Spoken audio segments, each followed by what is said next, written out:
What's up, Kryptonians, and welcome to the Justice League for 2018. Thank you for joining me. If you clicked on this video, then you are interested in hearing what my top 10 favorite films of the year were, and I have them all laid out for you here. Keep in mind before we get started that this is a very subjective list, obviously. This is just my personal opinion. If you have a problem with my list, that's awesome. These lists are made to create discussion about film. If you have a different list, put it in the comment section below so I can roast you for having a different list than me. Nah, I'm just kidding. That would be childish. I'm not going to do that. But still, if you have a different list, put it in the comment section below. Also, keep in mind that I did not see every single movie this year, and if you see this list and you're like, hey, where's this movie? I'll be like, well, I either didn't see it or I didn't think it was good enough to put on my top 10 list, and it's just one or the other. It's just...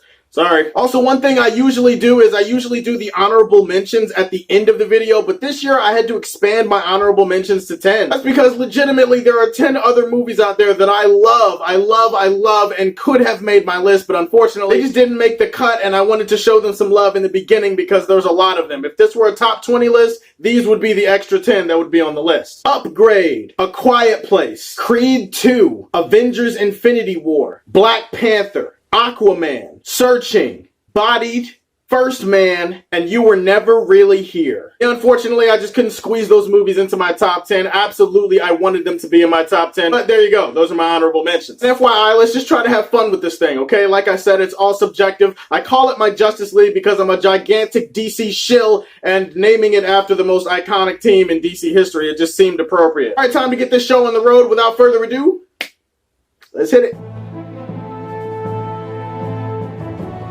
Coming in at number 10, my Zatanna of 2018 is Ready Player One. Seeing as how Zatanna is one of the more powerful magical characters in the DC universe, it makes sense that I pick a movie that has that trademark Spielberg magic touch. I love this movie, and I just couldn't live with myself not putting it on this list. The action sequences are amazing. The CGI and special effects are out of this world. The world building itself inside the Oasis, it just makes it seem like a really fun place to go visit. The Easter eggs and the references alone make this movie worth checking out. It's really a gigantic Easter egg hunt that masquerades as a summer blockbuster, even though it's not a summer blockbuster and it came out in March, but you know, still the same thing. Overall, I had a blast with this movie. It was so rewatchable. Every time I came back to it, it got better and better. It comes in at number 10 on my list. Black Canary goes perfectly with the number 9 film on my list because Black Canary is a person that has a very loud voice. She has the supersonic scream as her main superpower, and in this movie, there is a lot of screams about injustice and the societal impact of police brutality. Because I am talking about The Hate U Give, which was an emotional powerhouse of a movie featuring great performances. As a black man, this movie resonated with me because I have been through a lot of the situations in this movie. I can relate. I know that a lot of my people can relate too. This movie takes a look at race relations and racism, and it kind of tackles it from all sorts of different angles. One of the best acted movies of the year. It was so emotional, it made it rain on my cheek after I walked out of the theater. Anytime a movie is able to elicit that type of emotional reaction from me walking out of the theater, oh yeah, you absolutely have to get on the top 10 list. My Green Arrow of 2018 absolutely nails its target as one of the best action movies probably in the last 5 to 10 years. Mission Impossible Fallout is everything that an action junkie could dream of and more. This is one of those franchises that just refuses to run out of gas. I have no idea how they do it, but movie after movie, they keep improving, they keep getting better. If they're gonna keep making them this good, I would say make Mission Impossible movies for like the next 20 years or so. And that makes perfect sense because Tom Cruise is a cyborg and he's nuts, and he probably will still be Ethan Hunt in 20 years. You can probably just picture his old ass chasing an airplane in a wheelchair or some shit like that. Like, seriously, you couldn't put it past Tom Cruise. The stunts are out of this world, the characters are fun just like they always are, and Henry Cavill's mustache deserves some kind of spot on this list. Seriously, I mean, look at that thing. That thing is impressive as hell. Coming in at number 7, my Martian Manhunter of 2018 is Hereditary. When I think back on the best horror movies of 2018, there's no way that Hereditary is not going to stick out in my mind. Ari Aster, I believe, is the director, did a masterful job crafting a very suspenseful, tension-filled, slow burn type of psychological movie. I like horror movies that appeal to the reality of life. I like horror movies that feel like there's something that could happen in real life, or at least it touches on a real part of me, and this movie touched on family. It's more of a psychological, creepy type of movie than it is a scary movie, but the imagery in this movie is probably going to be in my mind for the next few years at least. Definitely a horror movie that's not for everybody, but those usually are the kind of films that I like. So Hereditary comes in at number 7. We're far from the shallows now. That's right, coming in at number 6 on my list is A Star is Born, directed by Bradley Cooper, who directed his ass off, acted his ass off in this movie. It takes a very cliched premise that we have seen done before thousands and thousands and thousands of times. It executes it at an extremely high level with a lot of emotion and a lot of authenticity added to the music scenes. Music in this movie is so great, it's just the kind of music that gets stuck in your head for hours after you watch the movie. Come on, try to tell me that you guys weren't humming that shit after you left the theater. I was one of those people going into the movie that was like, Lady Gaga's not that great an actress, so maybe she might drag the movie down, but we'll see how it goes. Walked out of the movie feeling like a complete idiot because Lady Gaga crushed that shit. It was one of the best performances by any actress I've seen this year. Now I can totally see why DC wanted to cast her as Black Canary. It makes perfect sense. Too bad she said no, but still.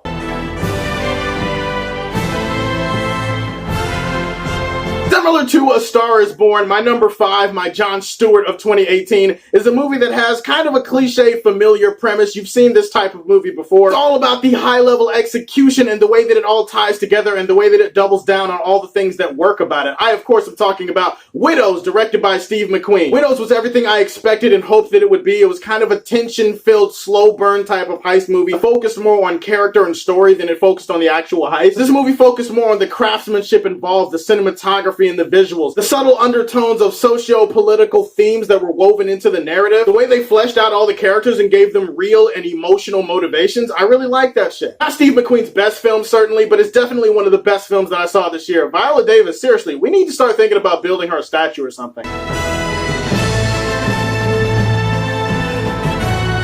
My Wonder Woman of 2018, coming in at number 4, is a character that I have been in love with for most of my life. I, of course, am talking about Spider-Man, and I'm talking about Spider-Man Into the Spider-Verse. This is everything that I have ever wanted a Spider-Man movie to be. It was damn near flawless as a Spider-Man movie. It just so happens that as a regular movie, it also kicks ass. Animation is beautiful and fluid and out of this world. The action scenes are really cool. The characters are really cool. The dynamics between the characters are really cool. Funny movie that's got plenty of heart. It actually kind of gets a lot darker than I expected it to. Anytime you can take Spider-Man and women from different universes and blend them together in a movie that is cohesive and makes sense, that's a win for anybody. It was a win for me as one of the biggest fans of Spider-Man that I know. And also, I gotta give a shout out to Miles Morales. I'm glad he's finally getting his due. Coming in at number 3, I've got Black Klansman, directed by Spike Lee, one of the best movies that Spike Lee's ever made, in my opinion. This is a movie that is just so relevant. It is so important. It was so well executed and crafted. The musical score was awesome. The performances by John David Washington and Adam Driver were really awesome. I'm a sucker for a movie that's emotional and well made and also has a social and relevant message that applies to the people today and it applies to the people back then because they lived it. Spike Lee, yet another movie where you have done the right thing. Funny thing about my number 2, my Batman of 2018, is that this movie was actually my favorite movie of the year. All the way up until like November or December, then I saw another movie and it kind of pushed this one down to number 2. That's okay, I still got plenty of love in my heart for Annihilation. Annihilation is one of the best sci-fi films of the last several years. Visually speaking, the movie is just eggs on a tit. It is just so gorgeous. It conveys so much of its message and its themes through its visuals. A movie that definitely has a scene that's going to stick in my mind for a very long time. That bear scene, seriously. I had trouble peeing that night. Also has a lot of things that it's trying to say intellectually about human nature, about humans' relationship with nature. The more I thought about this movie, the more I had to think about it because there are so many different interpretations, so many different answers to what this movie could have been. It's one of those movies that months later, I was still trying to break it down and analyze it. Anytime I watch a sci-fi movie that has me thinking about it months after the fact, that's definitely worth checking out in my opinion, and that's why I have it all the way at number 2 on my list. Now we have reached the number 1, the Superman of 2018. It's probably not a movie that a lot of people have seen, if I'm being honest. I got a chance to see later in the year, and I just couldn't believe that I missed out on this masterpiece of a movie. I am talking about Blind Spotting. Blind Spotting floored me. Blind Spotting was an experience unlike any that I've had this year. The perfect love letter to the city of Oakland. Touches on some very important issues that affect that area. It has great characters, great dialogue. It's a really funny movie. It's a perfect blend of great filmmaking, great characters, great writing, great music, great culture, great ideas. It's just all around great. It's everything that I want in any movie that I've seen this year, all packaged into one. It had the best ending of any movie that was on this list. Riveting and really emotionally affecting. Alright guys, that's my list. Did you love it? You hate it? That's okay. You can tell me if you hate it. Put that in the comment section below. Stay tuned. I have another list coming up for, the shit list, and let's be honest, that's the one you really want to see. Please like, share, and subscribe to the Superfan Show, and if you like what you see, tell me how you feel, and stay tuned to hear more from the Man of Steel. Peace!